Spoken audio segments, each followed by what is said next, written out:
This news compilation video comes loaded with the most important things you should know about what happened in the world of Godot in recent weeks. We have a new Godot Forum, W4Games raises $50 million, news regarding the 2023 Godot showreel, and much more. So let's get started. New Godot Forum.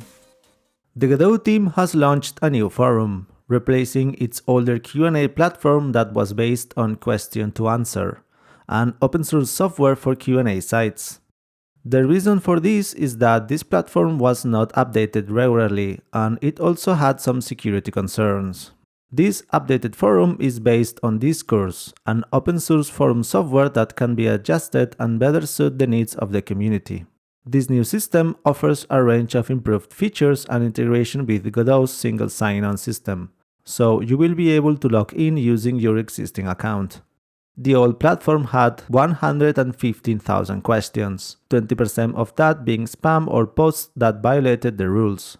So the team migrated the remaining 120,000 posts from the old database, updating them to fit the new platform's formatting requirements. The new forum is designed to support a broader range of discussions, including tutorials and tips, thereby enhancing the Godot community's interaction and knowledge sharing. For a comprehensive overview of the new forum and its features, you can read the full announcement that you will find in the video description. W4Games raises $50 million in financing.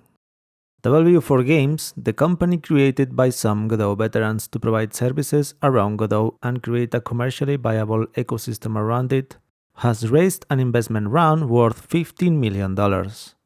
This money will go directly to the projects that this company is creating, mainly a porting tool to be able to bring your Godot games to consoles.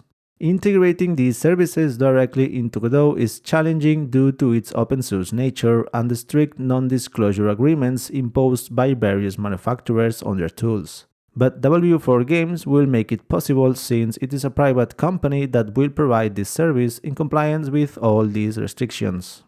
In addition to the porting tool, W4Games is also developing a specific cloud for Godot games that will provide multiplayer features.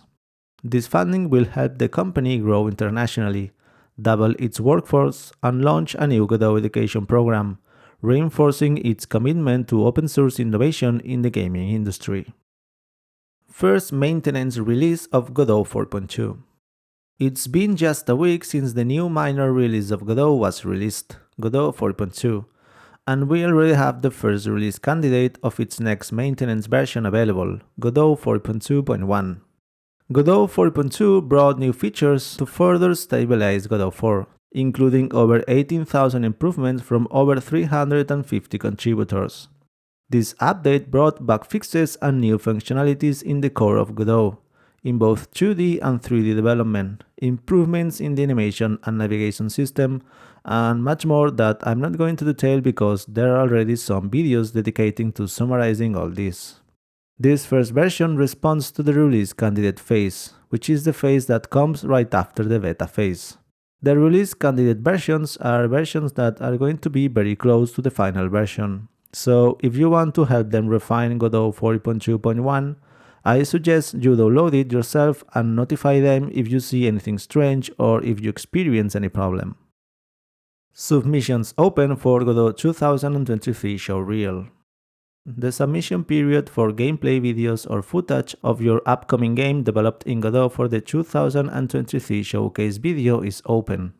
These videos serve as promotional compilations created and shared by the Godot team on YouTube, demonstrating the capabilities of the Godot engine. If your game is in a developed stage with polished gameplay, consider submitting your video. This not only promotes your game but also contributes to the growth of Godot. You can find the details on the submitting process in a link that I leave you in the video description. Godot Foundation update.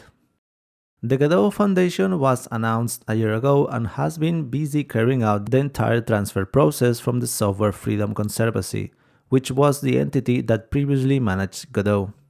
In September of this year 2023, the Foundation introduced the Godot Development Fund as a nerve center to collect all donations from companies and users who want to contribute to the cause. At the time, thanks to the generosity of multiple users and companies, and also the generous self-destruction of Unity, this fund was able to secure up to 50,000 euros per month for the development of the engine. The foundation plans to use its increased funding and savings for short to medium-term contracts, addressing high-priority areas and continuing team growth.